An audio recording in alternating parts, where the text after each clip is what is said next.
Hello, everybody, and welcome to the 10th edition of Texas Tuesdays. I am here. My name is Matthew Miller. If you have not seen me before, but please hit that like button. Please subscribe down below. It really helps out, especially now we are no longer multicasting to the Mark Rogers TV main channel. That's above my pay grade, but can you hit that like button?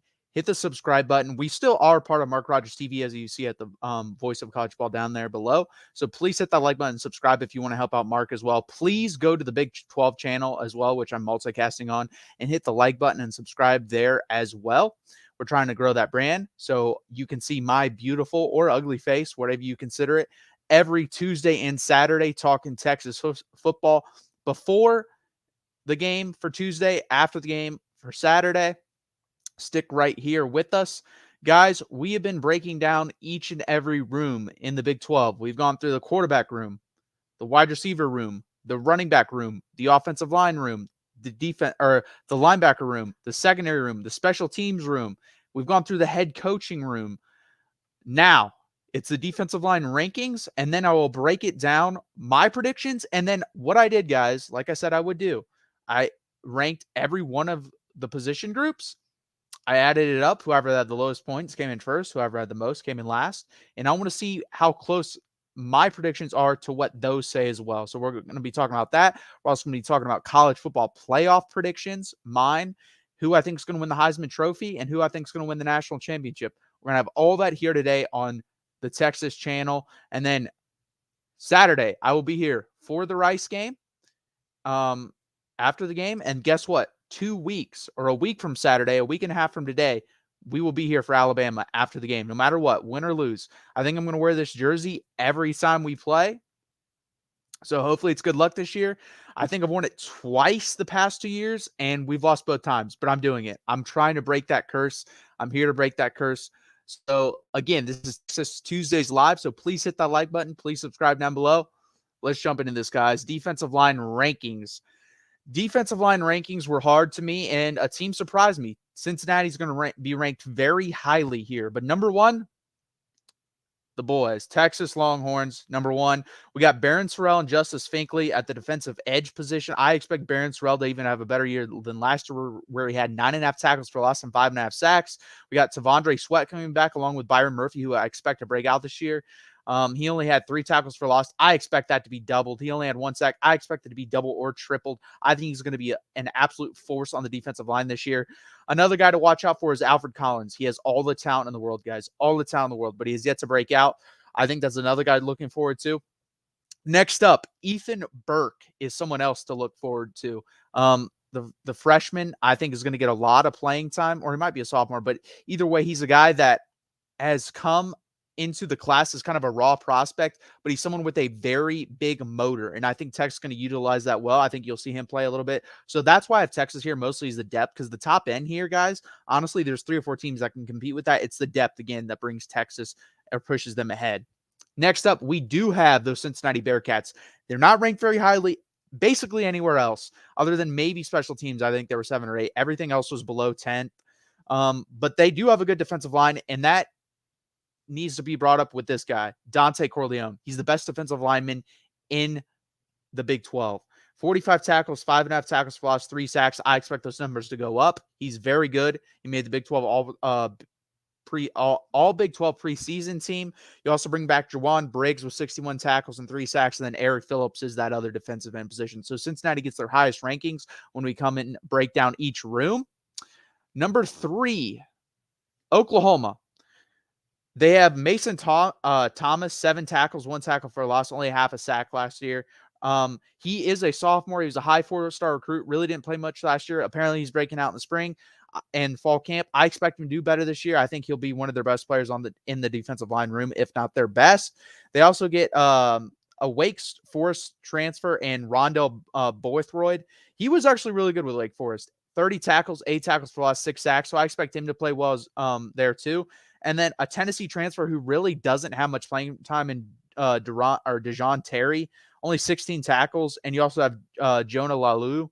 So an okay room, honestly, they have a lot of talent. It's whether they bring in whether that talent plays well together and whether they mesh. If they don't, this room could be overrated by me. This could be probably the 7th or 8th best room in the Big 12 for the defensive line position. But I think Oklahoma belongs right here with the talent they have. Next up, we have University of Central Florida, the first newcomer here to show up on the defensive line rankings. Josh Salazar, good player. 54 tackles, 8 tackles for loss, 3 sacks.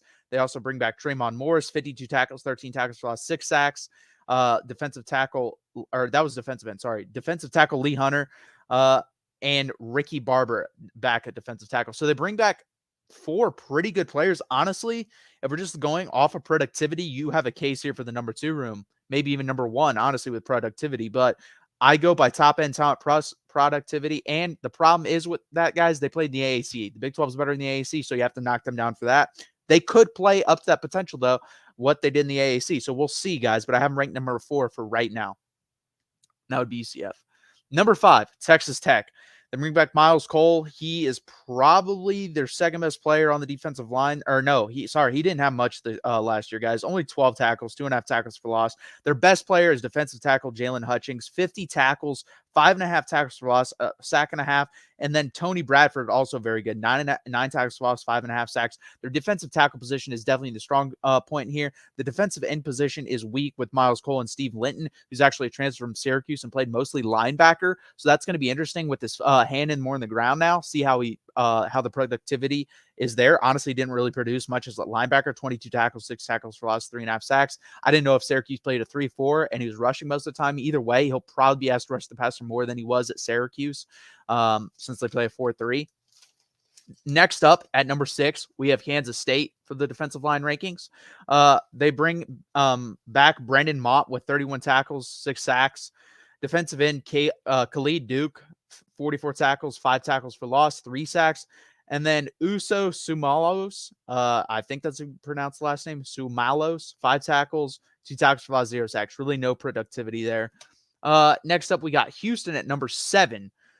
Nelson Caesar, good player, 36 tackles, 10 tackles for loss, 4 sacks. This is the guy to look out for. He was a linebacker at Oklahoma. He transfers in from there. David Ugwegbu, 109 tackles, 7.5 tackles for loss, 2 sacks. If he can transition some of those tackles just into sacks from playing linebacker to defensive end, honestly, you have a stud there at Houston now. So that's going to be very interesting. They also bring back Cedric Willis and Chiodize Nwaku at the defensive tackle positions. So that's why I have them ranked 7th. They could jump up higher if David Uwegbo jumps up and plays like he did at linebacker. If he plays that well at defensive end at Houston, we'll have to see, though. That's a wait and see position for me right there. Next up, Baylor at number 8. They bring back Tyler Batty, who had 2 sacks last year, and Isaiah Bagna had transferred from Boise State to BYU. He played linebacker mostly at Boise. He'll transfer to a defensive end position with his hand in the dirt more. It's going to be interesting there, guys. His 2021 stats, what I have, because his 2022, he was hurt for most of the year. He had 36 tackles, 7 tackles for loss, 6 sacks. That's good. If he can just keep those numbers at BYU, that's a very good addition from BYU in the transfer portal. They also got another Boise State transfer at Jackson Cravens at defensive tackle position. He was okay. So we'll have to see. I like their edge rushers a lot better than their interior. It's kind of the opposite with a couple of teams I've seen on here.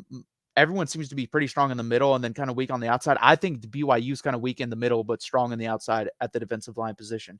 Next up, we have Baylor, guys, at number 9.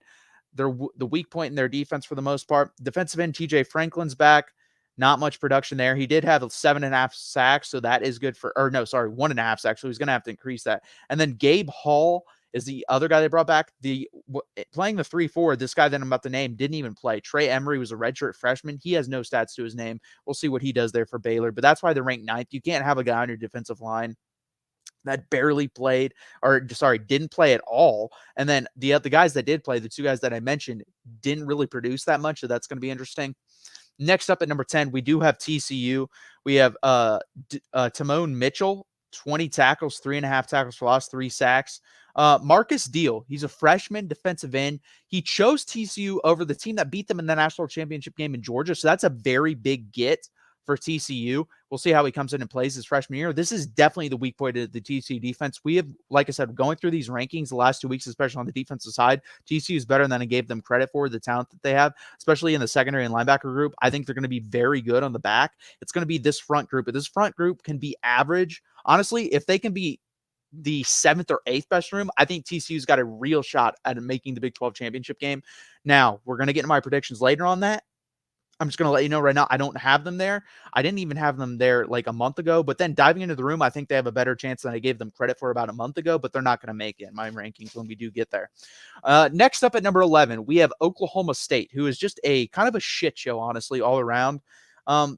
They bring in a Tulsa transfer, Anthony Goodlow, 49 tackles, 8 tackles for loss, 2 sacks. He was a first-team All-American Athletic Conference player. They also bring in Justin Wright at the linebacker position. We talked about him last week. And he's a very good player. So is Anthony Goodlow. The key thing is, can they transition from the American Athletic Conference to the Big 12? That's the question. That's the question with some of these teams in here. Can these players that Oklahoma State got do that? If they can jump up here, because I like Justin Wright a lot at the linebacker position. I think I had them somewhere around the 7 or 8 mark for the linebacker position, because after him, they're weak there. And I have them at number 11 because you don't know how he's going to do. And they also bring in another transfer at the nose tackle position from Utah Tech, guys. He was, again, a pretty good player, but will he transition to the Big 12? 40 tackles, 6 tackles for loss, 2.5 sacks. So it's all about, will these transfers hit for Oklahoma State? That's why they're ranked number 11th in my defensive line class. It's going to be very interesting for Mike Gundy and the boys down there in Stillwater this year. Next up, we have Kansas at number 12. Guys, I like this player. Everyone else is a question mark. Jerome Robinson, 34 tackles, 8.5 tackles for loss, 3 sacks. I think he's going to play on Sundays. I think he's a good player. The rest of them, they have a Minnesota defensive tackle transfer in Austin Booker, and they have a defensive end transfer, and then defensive tackle transfer in Devin Phillips from Colorado State. 2 question marks. Again, it's all about, can these guys transition from the conferences they were in to the Big 12 conference? I think Minnesota and Big 12, the Big 10 and Big 12, obviously Big 10's better, but the thing is, this guy barely played. He had 2 tackles last year and 1 tackle for loss. So you're basically getting a third string guy to come and start for you on the defensive line. Again, I really like Kansas's linebackers, and I really like their secondary. They're kind of in the same position TCU is. If they can just be average at the defensive line, I think their defense will be fine, because they both have very explosive offenses, or I think at least TCU will have an explosive offense. I know Kansas does with Jalen Daniels healthy. Next up, number 13, we have West Virginia. Now, I'm going to be honest, guys, 13 through 9, you can debate. You cannot debate who I'm going to have last year. It is god-awful when we get there. But West Virginia, Sean Martin, another good player, 34 tackles for loss, 34 tackles, 8 tackles for loss, 4 sacks at the defensive end position. Jared Bartlett, 26 tackles, 2.5 sacks at the other defensive end position. And then they bring in a defensive tackle from Tennessee State, Devon Hawkins, 30 tackles, 5 tackles for loss, 1 sack. Again, can he transition? Half these guys I'm naming will definitely pan out. The other half won't. We'll never hear from him after I've echoed them on this live channel. Last, and it's not close, guys, because one of the starters that would have been a starter and probably their best defensive player on their defensive line is Iowa State. Isaiah Lee, gone. Hunter Decker's gone. Jarrell Brock, gone. Here's a preview to my rankings, guys. Their last place period. When we get there, I'll tell you how many games they win, but it's insane how bad this Iowa State team has fallen since Matt Campbell about 3 years ago was a darling, could have got basically any job he wanted, stuck it out names, and I respect him for that, but it has gone downhill from there. And this team is bad, guys. It's very bad. You have Joey Peterson, 15 tackles, 1 tackle for loss. You have J.R. Singleton at the nose guard position, who's replacing Isaiah Lee, who left. 9 tackles, 0 tackles for loss, 0 sacks. Dominique Orange, other nose tackle position.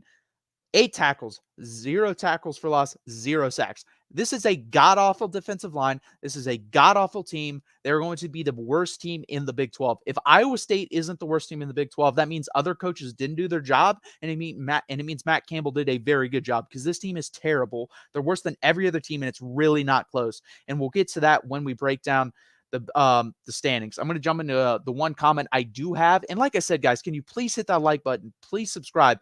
We only have a couple of viewers in here. I know we're trying to build up these channels more and more. We can't do it on Mark Rogers, the main channel right now, but we have these 2 channels. So please hit that like button. Please subscribe.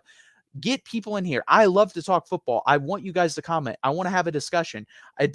I'd be interested to see what you guys are going to think of my rankings, but we need more people in here. So please hit that like button. Please subscribe. We'll be here every Tuesday, every Saturday. So please do that, guys. Nailed it with OU. If we underperform, probably around the middle. From everything I heard, though, things look really good, and I expect Bates and Chavis to have the boys playing better. Sheldon, I do believe OU will be a little bit better when we get into my rankings, which will be in a minute.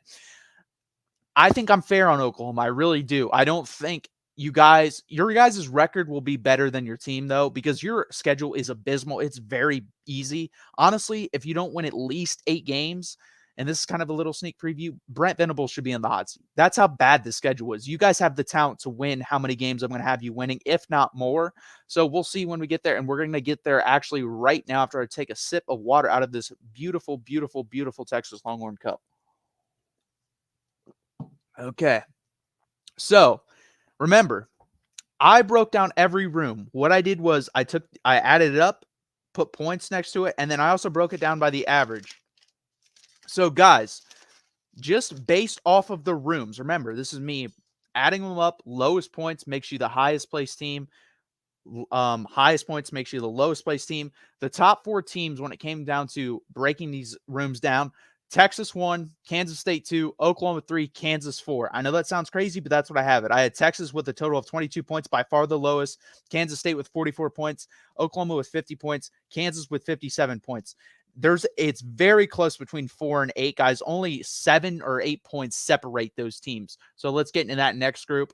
Number 5, we got Baylor with 57 points. Number 6, we have TCU with 58 points. Number 7, we have BYU with 62 points. With UCF, we have 64 points at number 8. Again, it's very close. And even, honestly, you see a little bit of a drop-off here, guys. And this surprised me. Everyone's high on Texas Tech, but in breaking down these rooms, and I think I did a pretty good job. You can go and watch my other episodes. I thought I was pretty fair to Texas Tech. Actually, we can just do that right now, what I had Texas Tech, a little recap of what I had them. So for the quarterback, I had him 8th in the conference. For the running back room, I had him 11th in the conference. For their offensive line room, I had him 12th in the conference. For their wide receivers and tight ends, I had him 2nd. For special teams, I had him 7th. For secondary rankings, I had him 11th. For linebacker room, I had him 11th. For defensive line room, I had them number 5. So I don't think I'm way off on this, and it kind of surprised me to have Texas Tech as far down as 9. Going through these rooms. Now, again, these are not my predictions. These are me grading these rooms week by week and then adding up the total of what they ranked. And that's where I have Texas Tech, guys. So if you have an issue with that, you have an issue with one of my rooms, you don't have an issue with my overall prediction because we haven't gotten there yet. Number 10, Oklahoma State. Going into this, just starting these live shows with that Mark wanted me to do, I thought Oklahoma State was going to be better. Oklahoma State was predicted 7th, and I really thought I was going to have them 4th or 5th. And again, this isn't my predictions, but based off the room, they're the 10th best team. Houston 11, 12 was West Virginia. And then, guys, there's really no surprise here. I always thought 1 and 14 were locked. I thought Cincinnati was the worst team, and I thought Texas was the best team. The only reason Cincinnati, and I'm going to give away my first team, or my 14th and 13th team in my actual predictions, are Iowa State is 14th and Cincinnati is 13th. The only reason Iowa State is 14th is because of what happened. If that didn't happen, Cincinnati would be the worst team in the Big 12 by far. It wouldn't be close, but Iowa State now is not even close. It would shock me. I believe Cincinnati and Iowa State play. I have it written down when I did the schedule breakdown.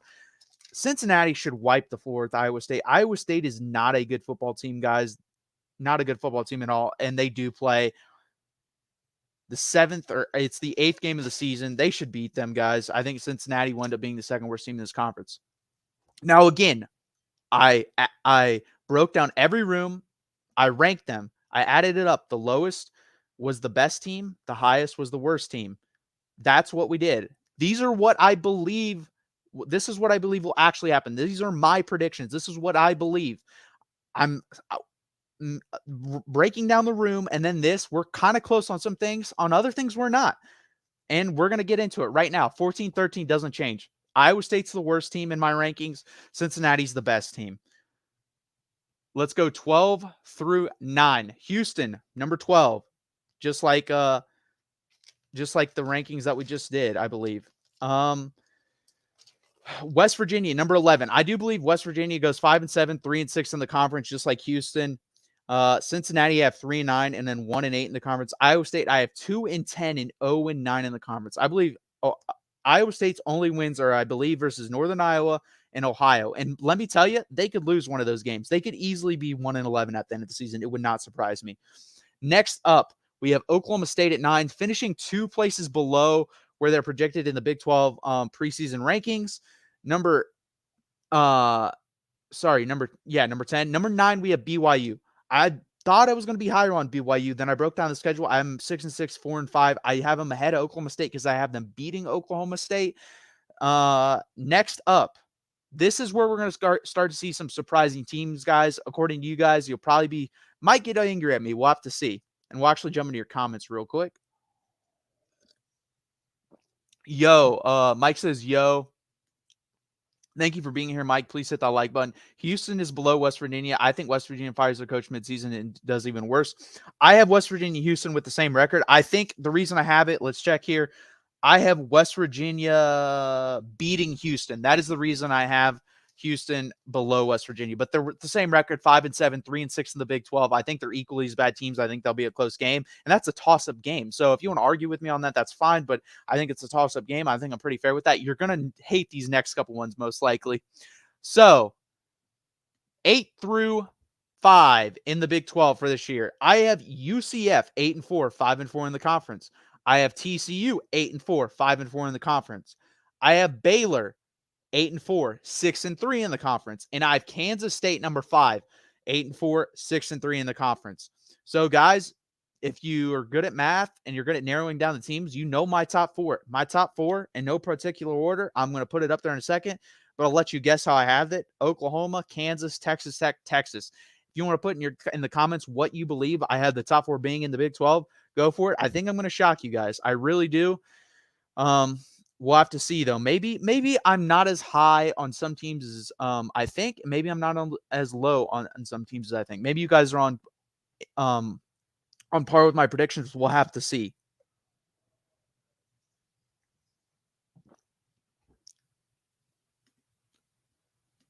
You have Baylor really high considering TC as their originally starting QB plus Oklahoma State's easy schedule. Oklahoma State's schedule, let's see here. I have it on hand, so I can just talk. We can talk about it. Central Arkansas, Arizona State, South Alabama. They could lose that game, honestly. Iowa State, they play Kansas State and Kansas at home. I'll give you that, but those are still 2 hard games. At West Virginia, I have them winning that game. Cincinnati, I have them winning. I have them losing versus Oklahoma, losing at UCF, winning at Houston, and then losing to BYU. I am a little bit lower on what Oklahoma State. That is one team that could bite me in the butt, but I'm pretty confident with that. I am high on Baylor because their schedule is relatively easy. Let's see. Baylor, Texas State, Utah, Long Island, Texas. At UCF is a hard one. Texas Tech at home. At Cincinnati, easy. Iowa State, easy. Houston, easy. At Kansas State will be hard. At TCU will be hard. And then West Virginia at home. So I think Baylor at worst, honestly, is a 6-6 team. I'm a little bit higher on them than most people, but it is what it is. Guys, let's jump right into it. Number 4, Texas Tech. I think everyone is way too high on this team. After breaking down their room, who you're relying on at quarterback who cannot stay healthy in Tyler Shaw, I just don't believe in them this year. I think they're good in certain areas. Their defense is still a gigantic question mark to me, especially missing Tyree Wilson off that defensive line. I like Joey McGuire. I like the way this program is headed, but this year I think they're a little bit overrated. Guys, I do have them at 8-4 and 6-3 in the conference with it got really complicated between Kansas State, Baylor, and Texas Tech. Honestly, I didn't the tiebreakers are very complicated on that. I could be totally wrong on breaking those down, but I do have Texas Tech at number 4. And guys, you're going to get probably pretty angry at me with number 3 because then you'll know the Big 12 championship game. Number 3, I have Oklahoma. 9-3, 6-3 overall. Let's see. Their losses to me. Oklahoma's losses are Texas, at Kansas, and at BYU. This schedule is easy. Brent Venables should minimally win 8 games. The schedule is very easy. Arkansas State, SMU, at Tulsa, Cincinnati, Iowa State. You should be 5-0 before you play us. And then you play UCF at Kansas, at Oklahoma State versus West Virginia, at BYU versus TCU. You missed Kansas State. You don't play Texas Tech. I mean, this is a easy schedule. You have to go 8-4 if you're Oklahoma. I have them at number 3. I just don't think that, honestly, they're only 9-3 with my record, with my rankings, because of the schedule. If they had a average Big 12 schedule, they would probably be an 8-4, 7-5 team. 9-3 is a good year for you guys, in my opinion. So take it and don't complain is how I feel about that. Like I said, 9-3, 6-3 overall. I love Texas Tech this year more than Bama. That's a great jersey. Thank you. I got Oklahoma winning 10 games because of that easy schedule. It is an easy schedule, Jackson. I just don't think they're that good of a team, honestly. Oklahoma at 3 is reasonable. Everyone's going to love this number 2 one. Kansas. I am high on this team. I don't know. In my rankings where I broke down the rooms, they were the 4th best team. So when I saw that, I wanted to pick them for a long time. And then when I added up the rooms and broke it down, and then who you have at quarterback, I have to pick them, guys. Their schedule's not super difficult. There's like 3 or 4 games where if they can split, like there's 5 or 6 games they can lose. If they split them, they're in the Big 12 championship game. I have them at 9-3, 6-3 overall. They beat Oklahoma. That's why they're here. I trust Jalen Daniels. I trust Lance Leipold. I love the wide receivers. I love Devin Neal at running back. I think their offensive line's pretty good. I like their linebackers. I like their secondary. It's going to come down to, can the defensive line generate pressure and can they stay healthy? Because they do not have depth. If you go look at their depth chart, they have like 7 wide receivers that are worth anything and then nothing, legitimately nothing after that. I think there's 8 guys on the depth chart and one of them has never played. The other 7, you got to keep 6 of them healthy. 1 can go down. If anything more than that happens, they're going to have issues. If Jalen Daniels gets hurt for more than 2 games, they're going to have issues. So do I believe in the top end talent of Kansas? 100%. They have some great top end talent. They have 7 or 8 guys on this team that will play in the NFL. The issue is, can they stay healthy? That is the issue here. And I know this could blow up on my face. They could go 5-7. They could do that. If injuries happen, they can do that. If they're healthy, they're winning 8 games, period. If they're healthy, they're winning 8 games. That's going to happen. I'm just bumping up 1 and putting them in the Big 12 championship game. I really believe they play Oklahoma late in the year. I think that's going to be for the Big 12 championship game berth versus my number 1 team, which is obviously, you got to go with them. Texas. I'm at 10-2, 9-1 overall in the conference. Or 8-1 overall in the conference. I have them losing to TCU. I believe we lose because we go TCU at Iowa State, semi-hard back-to-back. That's really the only slip-up I can see. We don't leave the state of Texas unless we play, except for the Alabama game, I believe. So we have to win this conference. We have to win this conference. I'll say it as many times as I possibly can. There's too much talent on this team. The schedule sets up for it. Year 3, honestly, this is the kind of situation I see if most people come back for Texas Tech. This is the kind of situation I'll see them having next year. I think they'll be in that similar mold. But right now, I think everyone's a little bit too hot on Texas Tech. That's why I'm 4th. And Texas has to win this conference. I don't think it's unrealistic. I don't think 10-2 and 8-1 in the conference is unrealistic. Obviously, I have us losing to Bama, and I have us losing to TCU. And that is my Big 12 championship game. Texas versus Kansas. Texas takes it again. They beat them twice in the year. I think it'd be a really fun game, a really interesting game. Texas versus Kansas is more of a Big 12 championship for basketball. It's definitely not one for football. I can't believe I predicted it. I believe in it, honestly, guys. Like I said, if Kansas stay relatively healthy, I think it's going to happen. I think they're at least finishing in the top 4.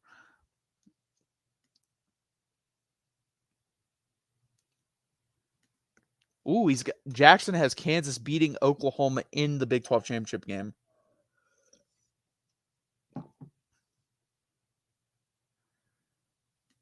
Mike says, Kansas, considering what you did, I won't even say anything here isn't possible. Yeah, I mean, it's gonna be interesting. Like I said, when I just broke down the rooms and then added them up and averaged it out and everything, and Kansas was 4th, I was like, I got to do it. I have to pick them because if I'm breaking down the rooms, and I don't even remember where I broke down half these rooms because I started this 9 weeks ago, so 2 months ago, and they were the 4th best team on that. I had to put them at 2 and put them in that Big 12 championship game. I just had to, and it is a dark horse pick, but I believe in Jalen Daniels.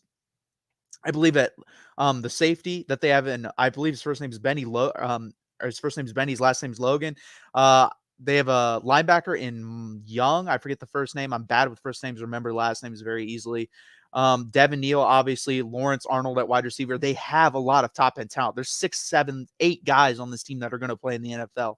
So it is there. They just don't have the depth. And honestly, I think the rules will help them this year because the game goes along faster. So you won't have to cycle in players as much. So it honestly just comes down to injury. If they can stay away from the injury bug, which is possible because it does bite certain teams more than others some years, I think they can be in the Big 12 championship game. And that's where I got them, guys. So will it happen? Probably not. But there usually is a dark horse in the Big 12 championship game if you look at the history of it. So we'll have to see. Sheldon says 100% correct doubt about schedule. Not the losses I would have thought. If we don't go bare minimum 9-3, BV has some serious issues. I expect to lose to Texas and BYU or K-State. Okay, that's fair. And yeah, I had you guys losing to Kansas. So I had a loss versus Texas, Kansas, and BYU. So really the only thing we have here that's different is Kansas State and Kansas. Wait, you guys don't play Kansas State. Did you mean Kansas, Sheldon? This is a huge year for both OU and Texas. I legit think it's one of the most important seasons we've had in the 20 years. I think it's a more important year. I think there's more expectations on Texas, but I think it's a more important year for Oklahoma because Oklahoma, when you hire a new coach, you have to see progress. With Texas, we saw progress with Steve Sarkisian. Was it the progress all fans might have wanted to see? No, but it was progress. And that's how you sell a fan base on a new coach. I bet your fan base is split, that they don't know. And if Brett Venables has like a 7-5 rating for a year, that question still remains. It doesn't get answered. Honestly, Texas is kind of in that situation too. The difference is we've been better at recruiting under Steve Sarkisian than you guys have so far under Brett Venables. That could change, and we'll see. But we'll have to, like I said, it's going to be very interesting. You are right. This is a very interesting year for both teams, especially going into the SEC next year. I respect the list. How do you see the Texas Tech Oregon game going? Well, I'm going to give you my college football playoff predictions, and I am extremely high on Oregon. I like Bo Nix. I like Dan Lanning's defense. I think they're going to be better this year. They have a very good offensive line. Their question, honestly, I don't know their running backs. I could be completely wrong on that. I'm not well versed on Pac-12 football, honestly. So to me, if all the pressure's on Bo Nix, I don't like that for Oregon. I think Texas Tech could take it in Lubbock, but I don't think they will. If I had to predict that game right now, I would say like 34-20, Oregon beats Texas Tech because Texas Tech's defense isn't very good. It still isn't good. I just read off the rooms, how I ranked them about 7-8 minutes ago. Their defense is not good. It's at best an average Big 12 defense. So it's heavily reliant to me. Texas Tech's heavily reliant on if Tyler Shouse is healthy. And if you're betting on a guy that's only played like 10 or 11 games, he's only started and completed 7 games in his career. 7. That I can't put my faith in that. I'm just not going to. So I do believe Texas Tech is going to lose to Oregon 34-20. Sheldon Lee, haha, yes, and no, you're good. That's the part of the reason why I have OU doing so well is because you avoid like a Kansas State. I don't even think you play TCU. So it's going to be a very interesting year. I mean, you guys get Cincinnati and Iowa State, so that's really nice. I wish we got Cincinnati. I was praying. I live in Ohio. I was praying we went to Cincinnati. I was going to go get tickets to that game. We didn't, though. I trust Dan Lanning. I don't think he has the players to do what he needs, especially in a strong QB conference. Yeah, it's going to be interesting. That conference, the Pac-12 is going to beat up on each other. I'm going to let you know right now, I do not have a Pac-12 team in my college football playoff because of the talent. And if you look at it, the Pac-12, I know why they're getting dissolved. It's the dumbest run thing. I think other than the NCAA, it's right there at number 2. It's one of the dumbest run things in sports. You put USC and San Jose State on the Pac-12 network on the first week when it could have been on national TV and everyone watches it. They do that all the time. On top of, if you look at Oregon State, Utah, Washington, USC, they backloaded all their schedules with those other teams. Every team plays like 4 out of their last 6 games or versus those teams. Why did you do that? That's a murderer's row. SEC teams couldn't beat that. If you put Alabama against Washington, Oregon, Utah, and Oregon State back to back to back, split 2 on the road, 2 at home, Alabama would lose 1 or 2 of those games.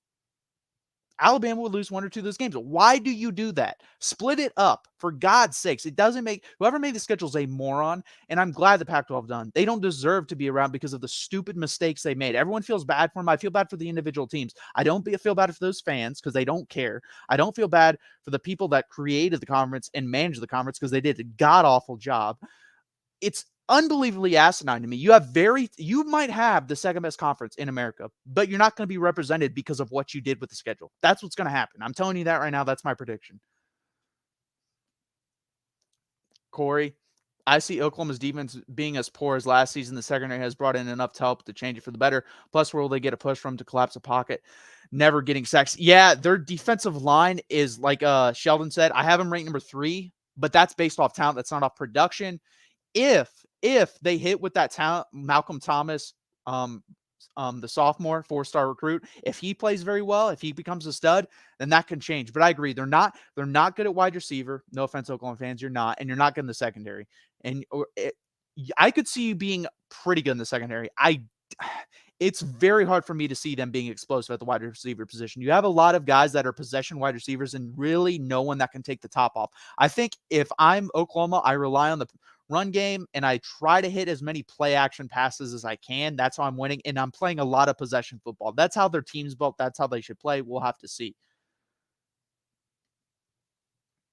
Teams need warm-up games. NFL has preseason games. College would have better games if we did preseason games. I mean, some teams do have preseason games. Let's be honest here. I forget. Texas plays Rice. I'm trying to think of any Big 12 team that plays like a great team week 1, and I can't really think of one. So most teams do kind of have like a warm-up for the most part. There's very few LSU, Florida State games. So I agree with you. If I'm a coach, I'm not scheduling a hard game the first week. Honestly, the first 2 weeks I'm scheduling like a Rice week 1, and then I'm scheduling like a bottom tier American Athletic Conference team for week 2. And then I would throw in the third game, make it my hardest one. That's how I would do it, but it'll be interesting. Sorry, but I see absolutely zero depth of experience. No, I don't disagree with you on that, Corey. I think it's going to be very interesting to see Oklahoma this year. They have talent, but they have really no depth, like you said, with experience. So it's going to be interesting. It could go bad. I don't see it going great. I honestly think I gave them the best record they possibly could have. I have them at 9-3 and 6-3 in the conference. I don't think they win 10 games. I just don't see it. Especially if Dillon Gabriel gets hurt again, they're done. Jackson Arnold's great and all, but throwing him behind a offensive line, in my opinion, I think I have him ranked as the 5th or 6th best offensive line in the Big 12. It's going to be interesting. Maybe I didn't. I might have had him higher than that. I might have had him as high as 3. Now that I'm thinking about that, I can just look because I have it all written down. I had them offensive line room. I had them ranked 4th. So they're upper end. They have good talent. They bring in the transfer Roos at left tackle from Stanford. I do like him. They got Savion Byrd. He's very talented. Again, it's talent. Like Corey said, there's really no depth or experience here. It's all talent, and I don't know how that's going to work. With the schedule, it's very easy. Lalu and 2 transfers have done really well. Now, will that transfer to game day? Who really knows? Honestly, I like the week 2 game for Oklahoma versus SMU. I think that will tell you a lot because I think SMU is a decent enough team where they can challenge you offensively. Even though they did lose Tanner Mordecai, I think they'll be able to test you. So I think that will tell you a little bit about your defense. Honestly, before Texas, though, SMU, Tulsa, other than SMU, you think Cincinnati and Emory Jones are challenging you? You think Rocco Becht and Iowa State are challenging you? I don't know who the hell Tulsa's quarterback is, but based off how many transfers ended up at Oklahoma State, they're probably not going to be very good.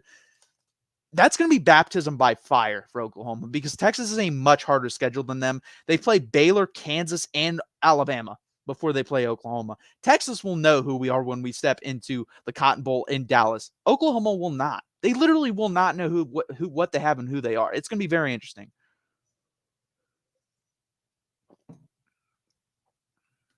Corey, yeah, it's going to be interesting with them. The Big 12 is going to be fun. Let me tell you that. I'm excited for this year. I'm glad we're in this conference. I wanted this to happen 1 year trial period. I don't like the comments by the commissioner, and I don't think Oklahoma fans do either, but we're here. We're excited. Let's get this done. It's going to be fun. I cannot wait for college football. Alabama is the most hyped up regular season game for us Texas fans, the most excited we've been. I can't even remember. Probably Notre Dame, Charlie Strong's first or second year. God, that was a blowout. That was in South Bend, not the one we won when Notre Dame was actually pretty good that year. So, what was that? 8 years ago? It's going to be very interesting, and I cannot wait for it, guys. It's going to be so fun. I really think we have a chance in that game. I predicted us to lose 28-24. I like Alabama's defense a lot. I like their offensive line a lot. They have a big question at quarterback, but that's really it. They have a very talented team. It just comes down to a quarterback position. You can say that about most top-tier teams this year. Corey says TCU will beat Tech and play Texas for the Big 12 championship game. I believe I had TCU. What did I have them finishing here? I had TCU finishing 7th at 8-4, 5-4 at the conference. I have Texas and Kansas, Corey, if you did not see that. I have Texas beating Kansas in the Big 12 championship game. My top 4 look like Texas, Kansas, Oklahoma, and Texas Tech. Kansas State's 5th, Baylor 6th, TCU 7th, and UCF 8th. Those are my top 8. I am rooting hard for Tech. I just want them to do well after we gone, but those Blue Blood comments were insane. Yeah, they were insane. And Texas Tech fans, man, I thought Texas A&M fans were delusional. Texas Tech fans are right up there. I mean, it's insane. Some of the stupid stuff they say. Yeah, you beat us a long time ago when you had Mike Leach, when you had Graham Harrell, when you had Michael Crabtree. I forget the little slot receiver that they had that was very good. It wasn't Wes Welker. But shut the hell up. Just shut the hell up. You haven't won anything in this conference. You haven't won anything in anything other than when you had Chris Beard as your basketball coach, and then he went to a real university. We didn't want to stay in that little podunk town. So just shut up. And I hope Oregon kicks the crap out of them, honestly. Other than their fans, I don't have an issue with – I've never had an issue with any player at Texas Tech. I actually like Graham Harrell. I like Michael Crabtree. I like Donovan Smith, who transferred to Houston. I think he's going to be pretty good for Houston, but just shut the hell up. Bama is overrated. Texas will crush them. LSU and A&M will get them too. Woo! You know what? Perfect timing, guys. Let's do it. Let's do it. I'm going to make my college football playoff final rankings. These are basically my predictions. I'm going to do the top 8, and you'll see why. 8, I have Texas. I believe with 2 losses, Alabama, TCU, that puts you right there, especially if you win the Big 12 championship. That's why I have that number 8. Number 7, I have Ohio State. I believe they lose 2 games this year, whether that be Michigan, Penn State, whether it be Michigan, Notre Dame, whether it be Michigan, Wisconsin, whether it be Penn State, Wisconsin. They're going to lose 2 games. I fully believe that. I've said it all off season. I've said it on the older videos. I think Ohio State is the 3rd best Big 10 team this year. Next up, team I'm high on, I have Oregon. I don't know whether they're going to have 1 or 2 losses, but they will win the Pac-12, and I believe the Pac-12 is the 2nd best conference. That is why I have them ranked ahead of Ohio State, and with the Pac-12 championship, that also puts into consideration. Number 5, I have Georgia. I believe Georgia could lose 1 game and not make the college football playoff. Is that crazy to say? I don't think it is. Think about this, guys. And I'll put up my top 4 now just so it makes more sense. Number 1, Michigan. Number 2, Alabama. Number 3, Clemson. Number 4, Penn State. So Georgia goes undefeated, plays Alabama. They lose. Michigan's the Big 10 champ with 1 or no losses. Doesn't matter. They're in. They have a better one than Georgia. Alabama just beat Georgia. They have 1 loss. If they lose to Texas or they have no losses, they're obviously in. Or they lose another game down the road. Doesn't matter. But they're in with 1 loss SEC champ. Clemson's going to win the ACC. I'm tired of the Florida State talk. I think Florida State, I was very high on. And then all this conversation about them, and everyone just forgets Clemson. Clemson is the premier program in the ACC. I think Cade Klubnik is very good. I actually thought he was better than Quinn Ewers coming out of high school. I could be wrong about that. I probably am wrong. But I like Cade Klubnik a lot, and I think Clemson is going to be very good this year. And obviously with 1 loss ACC champ, you're putting them over. Now it comes down to this. Penn State, Georgia, 1 loss. Penn State, let's say they lose to Michigan. Georgia loses to Alabama. Those losses are equal, 1 and 2, as you see. What is Georgia's next best win? South Carolina? Kentucky? Penn State's next best win is going to be Ohio State. That's by far better than Georgia's. They would get in my opinion. So my top 4 are Michigan, Alabama, Clemson, Penn State. And I know I'm going to get heat for this. Bama, with what QB? With Tommy Rees's OC, they have no wide receivers. Isaiah Bond will be good at wide receiver. Malik Benson will be good at wide receiver. I like the running backs, Chase McClellan. I believe Did I read he was hurt? I don't remember. But quarterback is the issue, 100%, but this team is talented, and you're doubting Nick Saban. Every time that man's been doubted, every time he's risen to the occasion, everyone is sleeping on them. Everyone is saying, oh, Georgia overtook them. Georgia overtook them. And I think they did. But this year, I think Nick Saban's got a chip on his shoulder. And that man with a chip on his shoulder, in my opinion, makes the college football playoff. Clemson can be sneaky. They shouldn't be sneaky. They're honestly, out of those 4 teams, they are the most confident, in my opinion, in making the college football playoff. I'm very confident in Clemson making the college football playoff. High on Riley. I see for Clemson, I am too. They just exactly everyone's sleeping. That's why I put Alabama and Clemson in there and why I'm so confident in them, because of no one's talking about those teams winning the national championship for the most part, especially Clemson. Clemson, nobody's talking about. Alabama, everyone's Nick Saban's kind of lost a touch. The real MVP, if you listen to the show, going crazy on Mark's main channel, talking about Alabama's going 7-5. Everyone is overrating the absolute hell out of LSU. I like Brian Kelly. I think Brian Kelly's the top 10 football coach. I don't trust Jalen Daniels. I think their defense is good. I don't think it's elite. I think it's good. The running game, I don't know. We'll have to wait and see. I don't trust Jalen Daniels. I'll say that.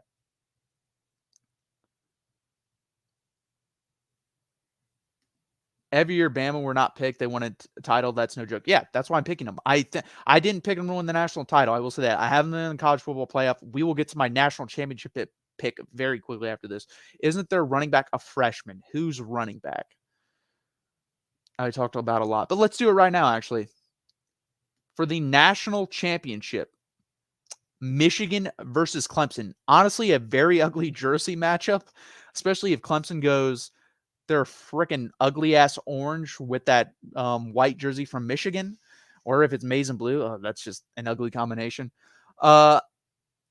I think these are the 2 best teams in college football at the end of the year, because I believe Michigan is on a mission. They've done everything you can possibly do other than win a national championship. I believe Harbaugh is gone after this year. I think this is their last stand, so I think they get there. I think Clemson is being slept on. I think Cade Klubnik, you know what? We're just going to flash this up there because I said what I do it. He's my Heisman Trophy winner. I think Cade Klubnik wins a Heisman. I think Clemson goes on a run. I think Clemson runs to the ACC either undefeated, maybe a loss to Florida State, but I think they go undefeated. I think Dabo's going to shut a lot of people up this year, and I think Clemson is your national championship winner. I believe Clemson will be the national championship winner. I believe this will finally cement Dabo's place as probably a top 3-4 coach of all time in college football. What would that give him? 3 national championships? So I just believe in him. I do. And people are going to say, what? You're wrong, but that's who I'm going with. Clemson versus Michigan, and I believe Clemson comes out the winner. And I think Cade Klubnik's going to win the Heisman.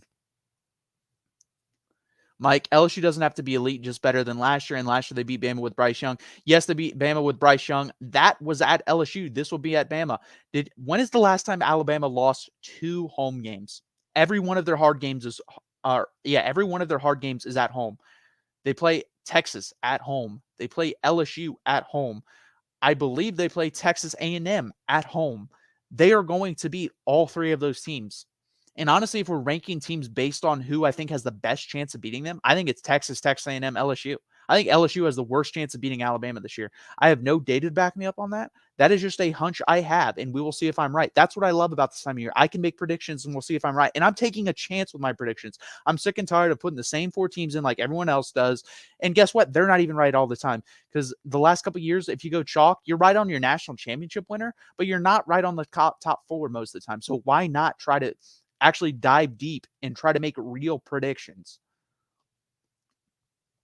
When was the last time TCU played for a natty before last year? Exactly. That I don't think. Why? I'm kind of confused. What are you hinting at here? Because I'm trying to think. Mike, who do you have in your top 4? I'm curious.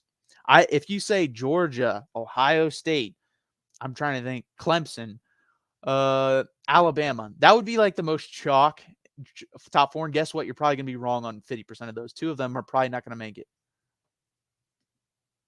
I'm propping up Texas more than you. I'm surprised. I like Texas. I love Texas. I have to see it. Us Texas fans understand me when I say that. I have to see it. I will, if they lose week 2, but it's 28-24, I have no issue with that. I might change my predictions. I might say Texas goes 11-1, but I have to see it. It has to be close. I like these predictions. Georgia, Michigan, Texas, USC. USC, I just can't see because of the defense and because of the schedule. I just think they lose 2 games, especially with that defense. Michigan, Georgia, I can't hate on that. Georgia could easily go undefeated. And Texas, I don't know. There's honestly like 10 to 11 teams you could say, and you'd probably have a case. I think there's 3 or 4 teams in the Pac-12 that have a case. I think there's 3 teams in the Big Ten that have a case. I think there's 3 teams in the SEC that have a case. I think there's 2 teams in the ACC that have a case. I think there's only 1 team in the Big 12. I think that's Texas. I don't think any other team from this conference can make the Big 12 or make the college football playoff. I don't even think Oklahoma can make the college football playoff. In their best year, they could not make the college football playoff. I really believe that. Harbaugh doing 3 games to start this year, so he'll be free next year for Texas games. Says he will stay there. Maybe, but that doesn't seem like he agreed to that. That kind of seemed like Michigan said, you're just doing it, get over it. And also, that will be fun. Don't get me wrong. I would love to see us go up there with Harbaugh there, but they're going to be losing a lot. It's kind of the perfect time, especially a lot of those jobs may come open. Like John said on the Big Ten show last night, that Las Vegas Raiders job, that could come open, and he would be given a lot of money. That Dallas Cowboys job, if they have a bad year, that could be open. Hell, the Washington Commanders just got bought. Ron Rivera has a really bad year. They're going to have, let's say, a top 3 pick. And let's say J.J. McCarthy has a great year and John Harbaugh likes J.J. McCarthy and the new owner wants to win, throws him a lot of money. They draft J.J. McCarthy. You could see that. I think Harbaugh's gone. I really do, especially if one of those 3 jobs comes open. If it's like the Indianapolis Colts or something like that, that's not going to happen. And Shane Steichen for the Colts won't be fired after 1 year. But if those 3 jobs, they have a lot of money, a lot of rich owners, and probably good draft position for the for the Commanders and the Raiders, I think he could definitely leave. Teams change week to week. USC could lose in a game early and improve on defense. Honestly, I'm more scared about their schedule in the back half. Their first 6 games are like super easy. Then they play Notre Dame. Like their last 6 games are very hard. They play like Notre Dame, Utah, Oregon, and Oregon State, and I think maybe even Washington. Like 5 of their last 6 games are 5 top 25 teams in the country. And you're telling me they're going to go undefeated through that? I don't think so. And they do not play well versus physical football teams. I agree Ohio State could lose 2 games, possibly 3. I'm not willing to say Ohio State loses 3 games because they just don't. That's the reason, guys. I just can't see that happening. I want it to happen. I don't like Ohio State. I'm from Ohio. I think their fans are the most obnoxious fan base in the country. Do not like them. They're my least favorite fan base. They're just so damn good every year. They're so good. It doesn't matter. That's why I think 10-2, honestly, is like the worst I could see him doing. I could see him going 11-1. I don't think it will happen because, again, you have 4 very hard games. I'm just saying you're going to split those 4 very hard games. I think you're going to split between – I think you're going to lose one of the games between Notre Dame and Wisconsin. I think you're going to lose one of the games between Michigan and Penn State. That's what I believe.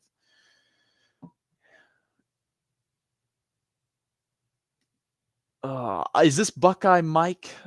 Is it? Because it could be. I don't know what your username is on here. Texas Tuesdays again here live with your host Matthew Miller. Can you please hit that like button? Please subscribe. I'm going to be here every Tuesday, breaking down this week's game. We're not going to talk Rice, guys. We're going to kill Rice. We'll get into that next week and from here on out. And then after every Saturday, I will be here after the game for Rice on the Texas channel and the Big 12 channel. So please hit that like button. Please subscribe. Guys, we're really, really trying to grow these channels. So please subscribe. I'm asking you to subscribe. Like Mark says, once we get up to 1,000 subscribers on the Big 12 channel, unsubscribe. Once we get up to 3,000 on the Texas channel, unsubscribe. But please do that for right now. Please hit that like button. I love having these back and forth conversations. There's only been like 8 or 9 of you in here. Imagine if we had 30. I would be able to have a lot of dialogue with you guys. We could have had a lot more fun, a lot of more roasting going on. So please do that. Please hit that like button. Please subscribe down below. It really helps out the channel, guys. Thank you guys very much.